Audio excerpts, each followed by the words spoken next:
Men don't fall apart all at once. There is no explosion, no dramatic collapse. What looks like being fine is often the most dangerous stage.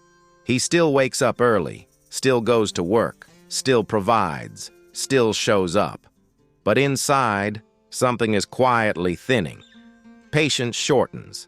Sleep becomes shallow. Small problems feel heavier than they should. He's not sad. He's not angry. He's just tired in a way rest doesn't fix. This is how falling apart begins. Not with failure, but with accumulation. Years of responsibility without release. Decisions without recovery. Noise without silence. Pressure without structure. Men are taught to carry, rarely taught how to unload. So they keep going, until the nervous system stays switched on. Until calm feels unfamiliar. Until being still feels unsafe. Falling apart doesn't look like weakness. It looks like control held too tightly for too long. The question is not, how do I become stronger? The real question is, what keeps a man from breaking quietly while everyone thinks he's fine? When men start falling apart, it rarely shows on the outside. It shows in rhythm. The rhythm of their days becomes sharp instead of steady. Everything feels urgent. Everything feels unfinished. They move fast, but recover slowly. They react quicker than they reflect. Silence feels uncomfortable, so they fill it. More screens, more noise, more distractions that look like rest, but aren't. This is not burnout. Burnout can be seen. This is erosion, the slow wearing down of the nervous system from being alert too long, from solving problems without pause, from carrying responsibility without a container. A man at this stage is not weak. He is overloaded. His mind never fully powers down. Even at rest, he's bracing. Even when nothing is wrong, his body acts like something is coming. That constant low-level tension becomes his normal, until calm feels unfamiliar, until peace feels unproductive, until slowing down feels irresponsible. This is why advice rarely works here. Take a break. Relax more. Just don't stress. Those words assume the system knows how to shut off. But a system trained only to endure doesn't know how to release. What keeps a man from falling apart is not motivation. It's not pushing harder. It's not becoming tougher. It's rebuilding internal structure before pressure becomes damage. Men don't ignore the early signs because they don't notice them. They ignore them because those signs don't look serious enough. There is no sharp pain, no clear breakdown, no moment that demands immediate attention, just subtle changes, less patience, shorter temper, more mental noise at night. A constant feeling of being behind, even when nothing is wrong. At this stage, most men tell themselves the same story. This is normal. This is just life. This is what responsibility feels like. And they are partly right. Responsibility does feel heavy, but weight becomes dangerous when it is carried without release. Men are trained to respond to emergencies, not slow signals. They act when something breaks, not when something quietly weakens. So they wait.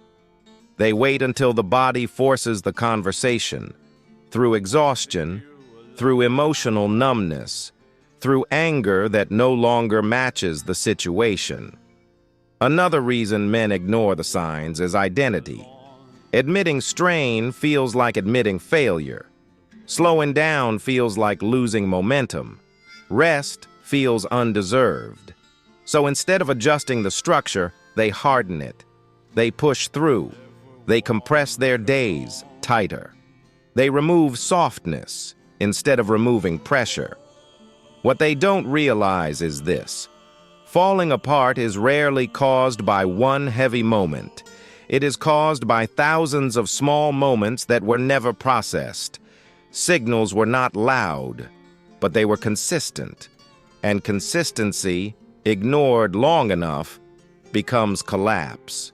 What keeps a man from falling apart is not strength.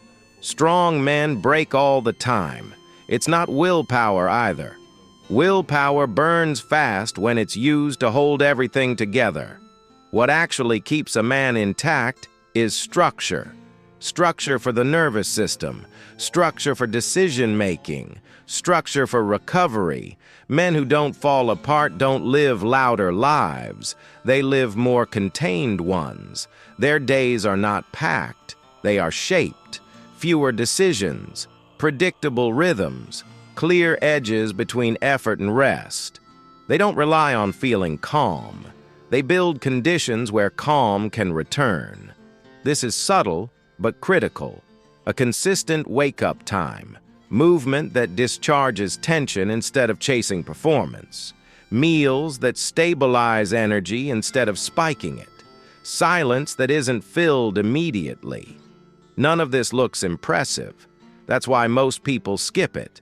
But the nervous system doesn't need inspiration. It needs signals of safety and repetition. Men fall apart when their inner world has no rails. When every day feels reactive. When rest has to be earned instead of scheduled. The men who stay whole don't wait until they're exhausted to slow down. They slow down to prevent exhaustion. They don't ask, "Do I feel like this today?" They ask, "What keeps me regulated long-term?" This is not softness. This is maintenance. Quiet, boring, uncelebrated maintenance. That keeps pressure from turning into damage. The habits that protect a man rarely look productive. They don't optimize. They don't impress. They don't scale. That's why they work. These habits exist for one purpose: to keep the nervous system from living in emergency mode. Men who don't fall apart don't wait for life to calm down. They assume it won't. So they build calm into the day, on purpose. They wake up at the same time, even when sleep was poor. Not to punish themselves, but to anchor the body in rhythm. They move their bodies daily, not to chase strength or appearance, but to release stored tension that words never touch. They eat simply, because unpredictable energy creates unpredictable emotions. They protect small pockets of silence. Not meditation retreats, just moments where nothing is demanded of them.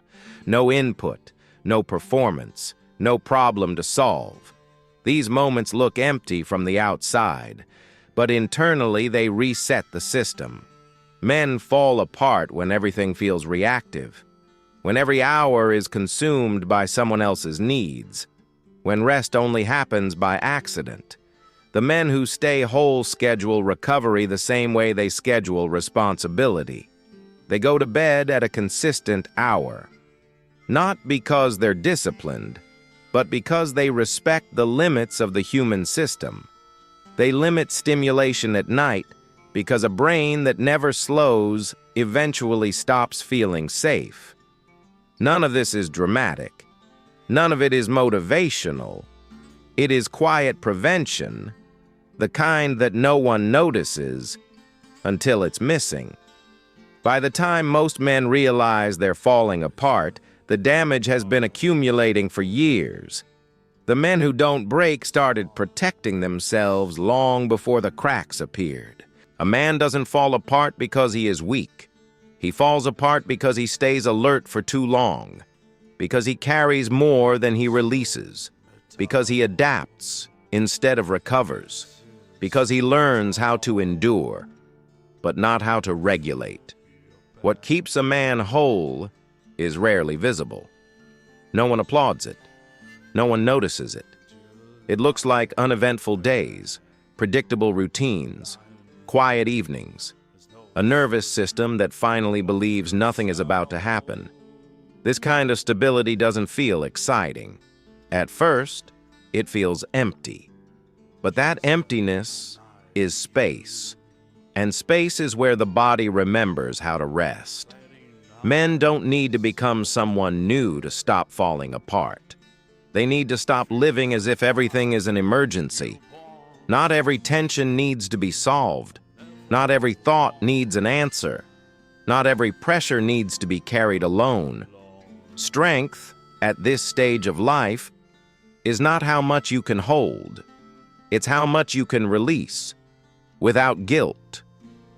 When a man builds a life that allows his system to settle, he doesn't just survive. He stays intact. And sometimes, that quiet wholeness is the strongest thing he will ever build.